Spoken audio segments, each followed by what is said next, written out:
गण गणपति नमः। ओम नमः शिवाय। कर्पूर गौरम करुणावतारम संसार सारम भुजगेंद्रहारम सदा वसंतम हृदयारविंदे भवम भवामी सहितम नमामि। भगवान भोलेनाथ को मेरा शत शत प्रणाम। मेरे चैनल पर आप सभी का हार्दिक स्वागत है। सावन का पवित्र महीना आरंभ हो चुका है। सावन के महीने की आप सभी को शुभकामनाएं। आज से हम सावन महात्म्य का पाठ आरंभ करेंगे। पाठ आरंभ करने से पहले आप सभी से अनुरोध करूंगी, जो भी मेरे चैनल पर नए आए हैं वो मेरे चैनल को लाइक, शेयर और सब्सक्राइब कर लें और बेल आइकन को दबाकर उसे ऑल पर सेट कर लें। तो अब हम अपना श्रावण महात्म्य आरंभ करते हैं। आज पहला अध्याय इसका पाठ किया जाएगा। पहला अध्याय, सूत जी का कथन। एक बार सूत जी शौनक तथा अन्य ऋषिगणों की सभा में पधारे।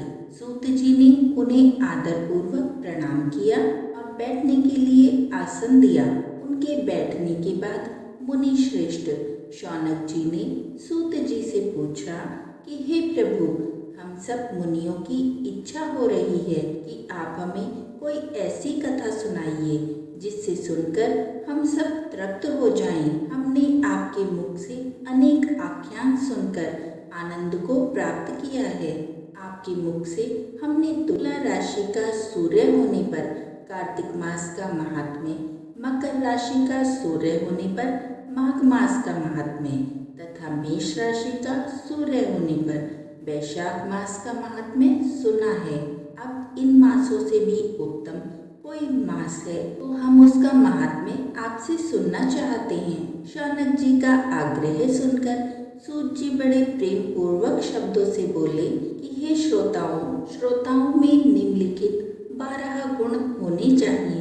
दंभे रहित आस्तिक बुद्धि, शठता रहित परमात्मा में भक्ति, भगवत चर्चा सुनने की तीव्र इच्छा, नम्रता, ब्राह्मण भक्त, सुशील स्वभाव, धैर्यवान, पवित्र, तपस्वी तथा दोष रहित होना तथा दोषारोपण रहित, ये सब गुण आप सज्जनों में विद्यमान हैं। इसीलिए मैं प्रसन्नता पूर्वक आपको तत्व की बात सुनाता हूँ।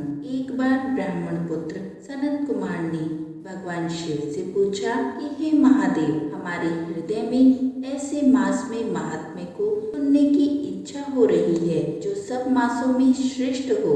उस मास में कर्मों के करने से अनंत फल की प्राप्ति हो। संसार के कल्याण के लिए ऐसे मास के सभी धर्मों का वर्णन विस्तार पूर्वक बताने की आप कृपा करें। भगवान शिव ने सनत कुमारों की इच्छा जानकर कहा, वर्ष के 12 महीनों में श्रावण मास मुझे सबसे अधिक प्रिय है। पूर्णिमा को श्रावण नक्षत्र का योग हो जाने से इस मास का नाम श्रावण पड़ा है। श्रावण मास में सिद्धि प्राप्त होने के कारण इस मास का नाम श्रावण पड़ा। आकाश के समान स्वच्छ हो जाने से नभा नाम कहा गया। श्रावण मास के फलों को कहने के लिए ब्रह्मा जी हुए, इसका महात्म्य देखने के लिए इंद्र हुए और भगवान अनंत ने इसके फल को कहने के लिए 2 सहस्त्र जीवा धारण की हैं। इसीलिए श्रावण मास के धर्मों की गणना करने के लिए पृथ्वी पर किसी में भी सामर्थ्य नहीं है। इस मास की कला को भी अन्य मास प्राप्त नहीं कर सकते। इस मास का कोई भी दिन व्रत शून्य नहीं है। इस मास की सब तिथियां व्रत वाली हैं। सनत कुमार बोले कि हे महादेव, आपने अभी बताया कि इस मास की प्रत्येक तिथि व्रत वाली है, अतः आप मुझे बताइए कि किस तिथि में कौन सा व्रत रखा जाता है, इस व्रत का अधिकारी कौन है और उसका फल क्या मिलता है तथा उस व्रत को करने की क्या विधि है, किसने इस व्रत को किया है और उसकी उद्यापन विधि क्या है, उसका देवता कौन है, पूज्य कौन है, पूजन सामग्री क्या है, प्रधान पूजन किसका करना है, जागरण की विधि क्या है, इस व्रत का क्या समय है। हे प्रभु, आप मुझे ये सब बातें कृपा पूर्वक विस्तार पूर्वक बताने की कृपा करें। श्रावण मास आपको इतना प्रिय क्यों है, इसे पवित्रतम किस कारण से कहा गया है, इस मास में कौन अवतार उत्तम माना गया है, इस मास मास में कौन सा अनुष्ठान करने योग्य माना गया है? हे प्रभु, आप सब प्राणियों के लाभार्थ मुझसे इसे कहें। रविवार से शनिवार तक जो व्रत आदि किए जाते हैं वह कृपा कर बताने का कष्ट करें। आप सब देवताओं में बड़े होने के कारण महादेव कहलाते हैं। पीपल के पेड़ में तीनों देवों ब्रह्मा जी, विष्णु जी और महेश जी का निवास कहा गया है। उसमें भी आपका निवास सबसे ऊपर कहा गया है। आप कल्याण रूप होने के कारण, शिव परा पाप नाशक होने के कारण हर कहलाते हैं। शरीर में गणेश जी का अधिष्ठान रूप 4 दल का मूलाधार नाम का चक्र है। उसके ऊपर 6 दल का ब्रह्मा जी का अधिष्ठान नाम का दूसरा चक्र है। सबसे ऊपर 10 दल का भगवान विष्णु का मणिपुर नामक तीसरा चक्र है। चौथा चक्र हृदय में 12 दल का अनाहत नाम का है।